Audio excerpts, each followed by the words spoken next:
Hello everyone, I'm Paul McGuire Grimes. I'm not typically a fan or drawn to origin stories of villains, but there's always an exception to the rule, and Cruella proved me wrong. It's in theaters and will be streaming on Disney Plus with premiere access May 28th, and I want to talk about it. This is Paul's trip to the movies.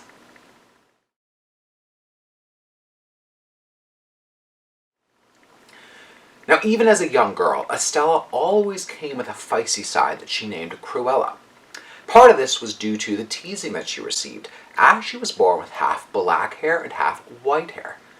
She was always one to challenge the status quo, fighting back at a world that has done her wrong.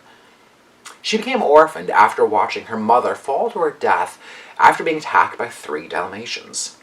She befriends 2 grifters named Horace and Jasper, played by Joel Fry and Paul Walter Hauser, and throughout the next decade, they perform little pickpockets as she hones in on her passion for fashion design. Now played by Emma Stone, Estella gets noticed by the renowned designer, the Baroness von Hellman, played by Emma Thompson, and becomes her protege.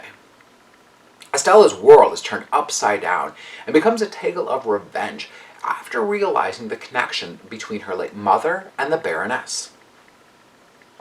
Cruella is a tale of 2 Emmas, and one of the best of these live-action Disney remakes, thanks to the Oscar-winning actresses. The film starts off a little slow, giving a lengthy exposition for a movie that's already an origin story. This could have been shortened or treated as quick flashbacks, but it really starts to finally pick up and be the fun ride that it is once Emma Stone enters the scene as Estella, and reminds us of her fantastic comedic chops as a character actress. She easily taps into what it means to be a Disney villain while giving her redeeming qualities along the way. There's a playful quality in her trio with Joel Fry and Paul Walter Hauser as her 2 henchmen. Emma Thompson is pitch perfect as the Baroness, who is treated as the world-class diva that she is. And you can see how she was fashioned after Meryl Streep's character Miranda Priestly in The Devil Wears Prada, as everyone is afraid of her and nothing is good enough for the Baroness. It's the perfect challenge for Estella to prove herself in a multi-step takedown of the Baroness. This villain versus villain angle is wickedly clever, and Dana Fox and Tony McNamara's script gives both of the Emmas plenty to play around with, as they take vastly different approaches to their characters and how they try to stake their claim in the fashion industry. And what would a movie be about fashion without an exquisite costume design? And Jenny Bevan knew the assignment, as your jaw drops at all the costumes, from their textures and their sharp angles to Emma Thompson's turbans.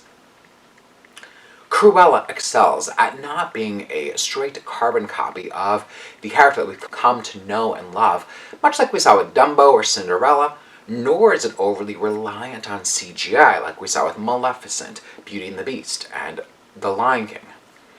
Having the film set in 1970s punk rock scene of London aids in giving it this lush and lavish flair from top to bottom, with no design element ignored. The pacing could be tightened up quite a bit, as it's a bit too long for a Disney film catered toward families. But in the end, Disney should take note from director Craig Gillespie's film and how to present a fresh take for their live-action remakes. I'm giving Cruella 4 out of 5 ticket stubs. If you like my review today, click subscribe on my YouTube channel. I got some other movie reviews, as well as my appearances on Twin Cities Live. Don't forget to follow me on Instagram and Twitter at Paul's Movie Trip. What did you think of Cruella? I'd love to hear from you.